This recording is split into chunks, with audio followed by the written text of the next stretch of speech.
बहुत दुख उठाए, बहुत दुख है इस जिंदगी में। हाँ बहुत दुख उठाए है इस जिंदगी में। हाँ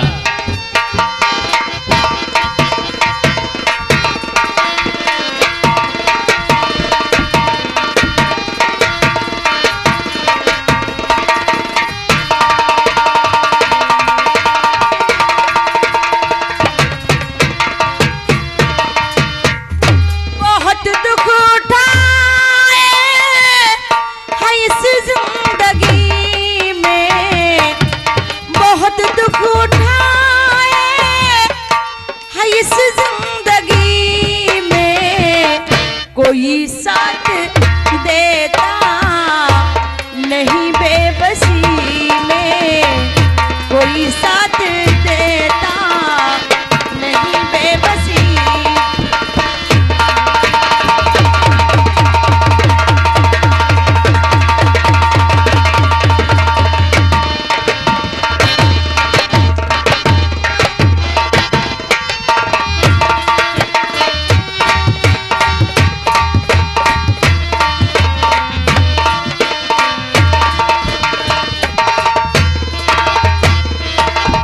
मोहब्बत में बर्बाद ये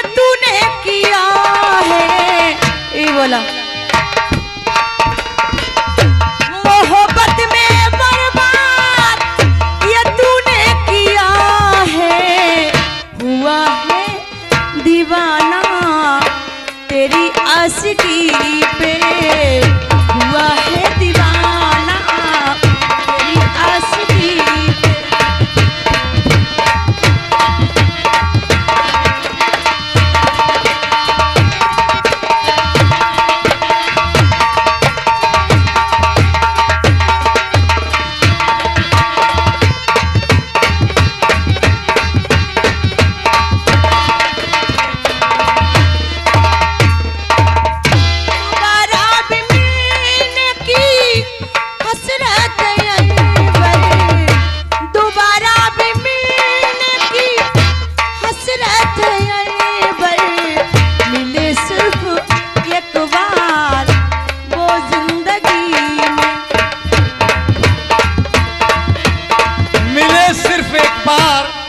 जिंदगी में क्यों रिंकी जी, सिर्फ एक बार।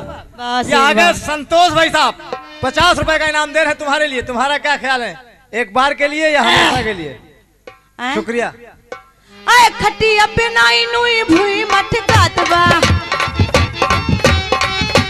खटिया पे नाई नुई भुई मत कातवा। धीरे धीरे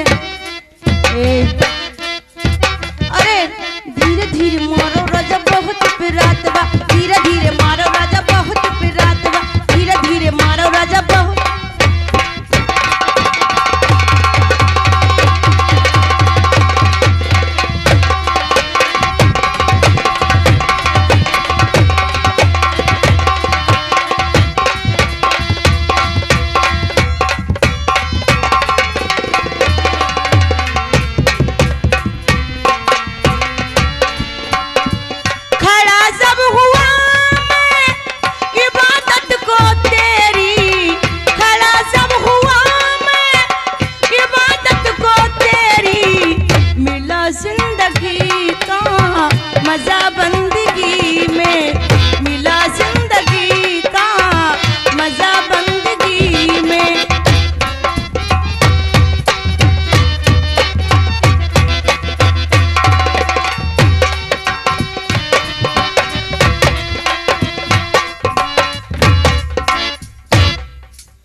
संतोष सिंह, इंदिरा नगर, लखनऊ, इन्होंने फिर 50 रुपए का इनाम दिया तुम्हारे लिए। तुम्हारा क्या ख्याल है हमारे संतोष भाई साहब के लिए?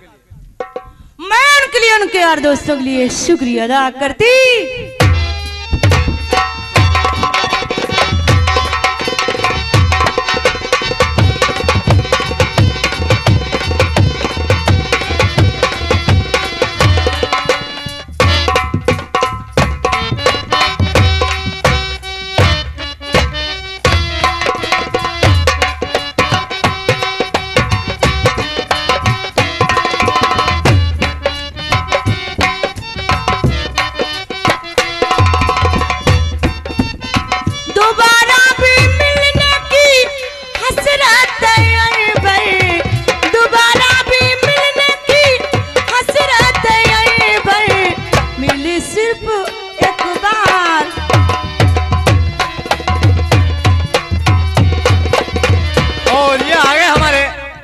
हारून भाई साहब लखनऊ की तरफ से इन्होंने 50 रुपए का इनाम दिया। रिंकी जी तुम्हारे लिए स्पेशल, तुम्हारा क्या ख्याल है हमारे हारून भाई साहब के? ये मेरे जीजा जी मार दिया, मैं इनके लिए शुक्रिया अदा करती